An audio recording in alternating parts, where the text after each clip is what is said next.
The most important conversations you will ever have with your baby happen long before they can say a word. And the ones that shape their brain the most are so small, most parents don't even notice they're happening. By the end, you'll understand the tiny back and forth moment scientists call a building block of the brain. And the one thing you can do on your most exhausted day that tells your baby, you matter. And there's a moment coming that looks like a parenting failure, but is where the deepest bonding happens.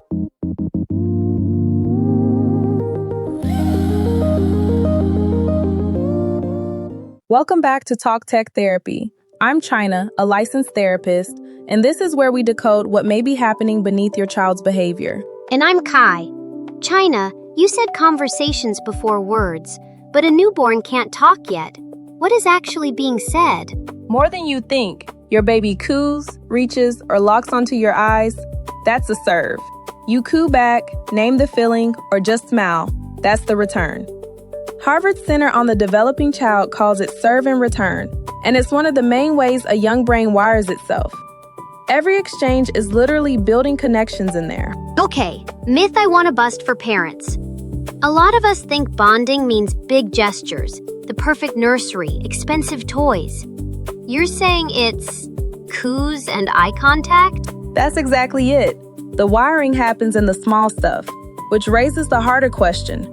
What happens when the serve gets no return? Here's the part most people miss. A baby's cry isn't a demand, it's a survival signal. Answered with warmth, the nervous system learns the world is safe. Met with silence again and again, the amygdala, the brain's alarm, can start reading that as a threat. And this rarely comes from a lack of love. Often life is just loud, and our phones are louder. I'll be honest, that's a little scary to hear, especially as a parent who's definitely guilty of scrolling while the baby is right there. I know, so let me set that weight down right now.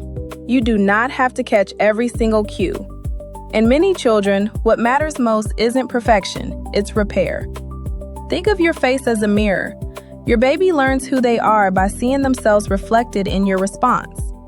It doesn't have to be flawless, it just has to keep coming back. Wait, so missing a moment here and there isn't the thing that actually harms them? Exactly. This is the moment I promised you. You're distracted, the baby fusses, you miss the cue completely. That's a rupture. But when you notice, turn back and reconnect. I'm here now. I see you. That's repair. And repair may be where the deepest security is built, because your child learns disconnection doesn't last. Someone always comes back. Okay, that's genuinely such a relief. So what can a real, worn-out parent actually do about this tonight?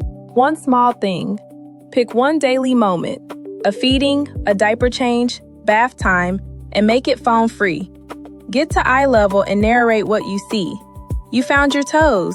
You look so proud. That's the whole practice. You just became the mirror. Even say it out loud.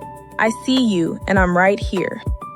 And if your baby rarely makes eye contact, doesn't turn toward your voice, or your gut keeps quietly nudging you, that isn't a diagnosis. It's just worth a conversation with your pediatrician or an early intervention specialist. Trust that instinct. If this helped you see your child's quiet moments differently, subscribe to Talk Tech Therapy. Each week we decode what may be happening beneath the behavior, so you respond with more connection and less confusion. And tell me in the comments, which daily moment will you make phone-free? Until next time, remember, when we understand what is happening beneath the behavior, we can respond with connection instead of confusion. See you next time.